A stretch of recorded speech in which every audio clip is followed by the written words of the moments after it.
Umpires are human. People make mistakes. Umpires make mistakes. Everybody is able to have a bad night here and there, and maybe that's what happened to Dan Iassogna last night. Again, it wasn't one side or the other. He kind of had a bad night for both teams behind the plate. It brings me to asking the basic question here about the potential of robotic umpires, robo-umps.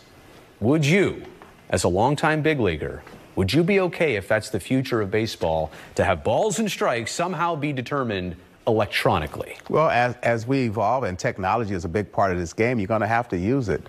Because I know if I'm a hitter, and I've been in a situation where that one pitch dictated my at-bat. And you never give away at-bats in the big leagues. Right. Everyone is going out there trying to give their best. And I know the umpires are trying to give their best, but they're only human. They're going to make mistakes. Sure. But if I can correct his mistake, then I would be willing to correct his mistake so that he becomes better, we become better. And then at the end, every call was the correct call. It wasn't a call that went against us. That was a bad call that eventually we lost the game behind. You know, I've got a checklist here to run with you. Okay, so you do not object to the general idea. Okay.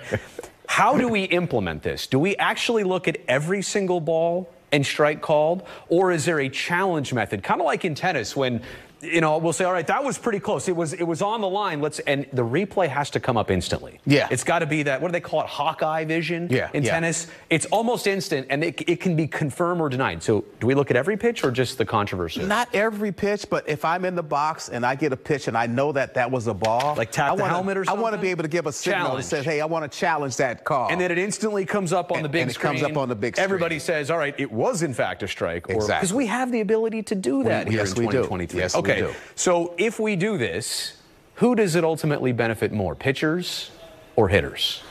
I think it benefits both. Because the pitcher can challenge. Can the pitcher challenge? You know what? I didn't talk about that. Okay, maybe it benefits everyone. Maybe glove on the hat or something like that. Yeah, and then you can't blame the umpire if you have a bad at bat. Right. Because that's what happens. You get one bad call and you get out. Now you're blaming the umpire because you didn't get a hit or get on base. Do you think umpires will like this? The fact that I just said, and then it says, nope, that's actually a ball. Well, it happens at second base. It happens all over the field right now. That's right. We've already got them used to the challenge mentality. So, we can't blame them either, right? Like, and that's my last thing here. What about the human element of baseball? To that point, we've already put replay on, plays in the field, so umpires can be wrong on safe or out. Now we're going to do balls and strikes. Are we basically eliminating the entire human element of baseball with umpires? Well, as long as you don't let your ego get involved. I think we all should be open to being corrected or making sure that we get things right. And this is a tough job behind that plate, believe me, because these guys have great stuff coming towards the plate. They're able to move it around.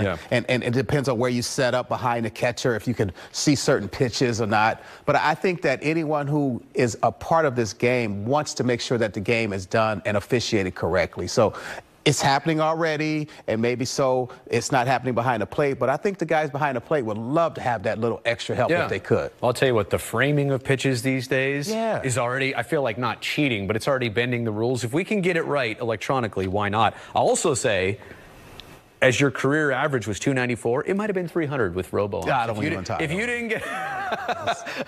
Come on. We're talking about 6 points here. I think it could have made a difference.